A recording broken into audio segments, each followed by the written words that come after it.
હર હર જય માળી. જ્યારે માં તમારા સાનિધ્યમાં આવ્યો અને તમારી માનતા રાખી ત્યાર પછી માં એ દુઃખ મટી ગયું અને અત્યારે માં ખાવા પીવાનું બધું જ કમ્પ્લીટ માં ખવાય છે. ના ના ના લગભગ બહુ સમય થઈ ગયો હતો. ધાબુ ક્યારે ભરાયું? ધાબુ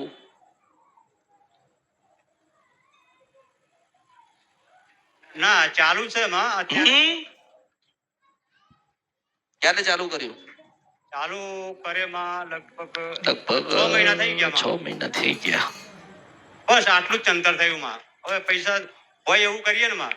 મેં કેમ ધાબુ કીધું?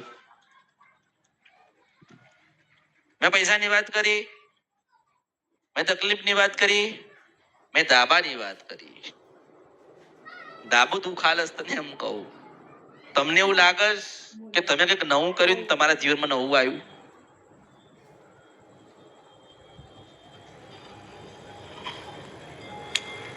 ના માં મને તો એવી કોઈ ખ્યાલ બાર એવું છે નહીં માં. તમને ધાબુ દુઃખ આલસ કેમ આલસ કે માં એ તો તું ધાબાના પૈસા કાઈ લાવ્યો મને કે કઈ જગ્યાએ સહી કરીને પૈસા લઈ લીધા? ધાબુ દુઃખ આલસ. શું આલસ? ધાબુ દુઃખ આલસ. ધાબુ તન દુઃખ આલસ. એ કોકનું વેચી નાખીને તારું બનાવસ. તારું બનવા દઉં મોસલ કાળકા સુવા કળિયુગમાં મને ઓળખો તો ઓળખાય. હે માસ્તર ના સમજ્યો? સમજો સમજો સમજો કે ના સમજો? મેં તને શું કીધું? કઈ ખબર પડી તને? બોલો. હવે એ ધાબાની વાતમાં તો મને કઈ ખબર નથી. મારું રાખ્યું તારું બનાવે, તારું બનવા દઉં. તને ખબર પડે પણ ઓળખો તો ઓળખાય. પડી ખબર. શું પડી? કે મન કે મન કે હેણકા પાવાગઢ પાછી જવું. મન કે એક વાત હપત, એક વાત હપત. આ માસ્તર શું કે? માસ્તર નો ઓળખા? આ માસ્તર છે ને, માસ્તર ને તે માસ્તર ના દાદાની જમીન 40 વીઘા હતી. સમજો, માસ્તર ને વીઘા દીકરા. હવે માસ્તર તે જીવ્યું તાર જીવ્યો 70 વર્ષ 80 વર્ષ પછી નારાયણ. પછી દીકરો આવ્યો ને, માસ્તર નો દીકરો. તે માસ્તરે જે કાળકા બેહાડી હતી ને તે એ ઘર વેચી નાખ્યું. તાર મેં કીધું કે તારા બાપના બાપને તો માસ્તર ને કીધું કે તારા માસ્તર ના દીકરા કીધું તારા બાપના બાપને ત્યારથી ખાડકા બેઠી હતી. હારું તું આ 75 થી 80,000 તું લાવ્યો ક્યાંથી? મને કે એ ઘર મેં જે અમારા બાગનું જે ઘર હતું અમે રહેતા એ માં વેચ્યું. એને 80,000 રૂપિયા આયા. અચ્છા 80,000 આયા. એ મિલકત કોની મને કહીશ? હવે એ મિલકત મારો ગયડો માં જે હતો એમની છે, અમારી નહીં માં. અમે આ ગામના નહીં. એટલે તમે વેચી? કોને વેચી? અમે વેચી. મેં વેચી માં. તે વેચી ને? તે વેચી. બરોબર. એટલે મેં શું કીધું કે જમીન માસ્તર ના દાદાની હતી અને માસ્તર ના બાપુજી ને 10 વીઘા મળી. માસ્તર ને એમાંથી 1.5 વીઘો મળ્યો અને માસ્તર જીવતા જીવતા કાળકા ને અંદર બેહાડ્યું હોય. માસ્તર ના દીકરા આયા એટલે કે આવા ગામડાનું ઘર પડી ગયું છે એટલાને વેચી નાખવું છે. પછી મારા પાવાગઢ માં થયું ઉતરું. એ બળિયા તળાવમાં પડી નૈન ધોઈને દૂધ જેવી ચોખ્ખી થાય. શંકર ભગવાને શિવરાત્રી ના દિવસે મને કાળકા ને સોનાનો મોર નું પીસવાલ્યું. મારા અંબોડામ ભરાયો. સુવર્ણ રથ આયો. સુવર્ણ રથ આયો અને મેં મારો ભગવો ભેખો તો થોડો ઊંચો કર્યો અને કૂદકો મારી મારા રથમાં બેઠી. રથમાં બેઠી અને પછી ગોતવા જાઉં તો આ ભાઈનું ધાબુ બનતું. મારું વેચી નાખ્યું તારું બનાવે. તાર દીકરા ના જીવ હું મેલડી છું. મને ઓળખો તો જ ઓળખાય. માસ્તર ને તો ખબર હતી. જીવ તો તાર ખબર હતી કે મારી કુળદેવી કાળકા થાય. એના દીકરાને ખબર હતી કે કાળકા થાય.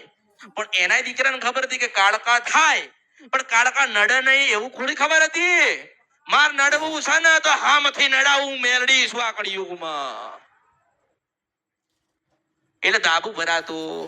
આનું ઉતરસ નકરા તો મરી જશે. આ તો શું પડી બીજાની ગરતારમાં જે ધાબુ મેં સંડાસ બાથરૂમ બનાયા. બોલો. એ જ માં અમારે ગઈ ભેંસ અને ઘર મેં વેચી દીધું માં. આ 80,000 વાપર્યા. તારી એ મારી જો તાર દાદાજી નથી, તાર બાપુજી નથી. નથી માં. એક પતિ પત્ની રહેતા, ડોશી ડોહા હતા. હા માં. ડોહા 60 માં ગયા સાચું માં. અને 80 માં ડોશી ગયા. હા માં. એટલે આ ભાઈને આપ્યું, લે તું વાપરજે ને તાર બાપાજી તું હાચવજે. એમ ફરતા ફરતા ભાઈ પાસે આય. એક રૂમ ને એક ઓસરી મોટી ને એક રૂમ, હા. એના 2 દરવાજા, સાચું. બાજુમાં જગ્યા.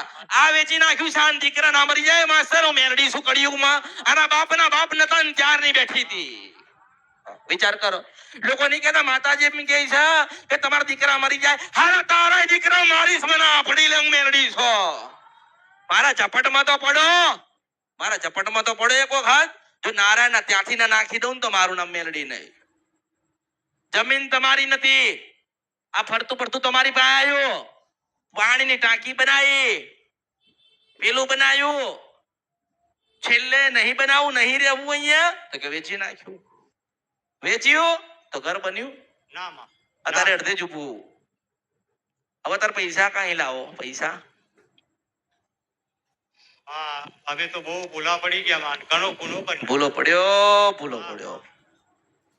જો આભળ તું આ મકાન તારું બનાવી દેવડાવું. હું કાળકા માસ્તરાને એમ કહું છું, હું તારું મકાન કમ્પ્લીટ, તારું કાળકા તારું મકાન તને મને દેવડાવું. બરાબર ને? મનોમન ગાંઠ બાજે, તારું મકાન કમ્પ્લીટ થઈ જાય અને 3 વર્ષ થાય. કેટલા? 3 વર્ષ થાય એટલે જેટલા રૂપિયાનું તે મકાન વેચ્યું ને, જેટલા રૂપિયાનું મકાન તે વેચ્યું ને, એટલાનું 80,000 રૂપિયાનું કે 75,000 રૂપિયાનું લોકોને ખવડાવી દેજો મેલડી. હા માં. જ્યારે 3 વર્ષની તને મુદત આપી, કેટલી? 3 વર્ષની મુદત તને આપી છે. એ ડોશી એવું કે મારું ઘર છે, કાળકા કે મારું ઘર છે.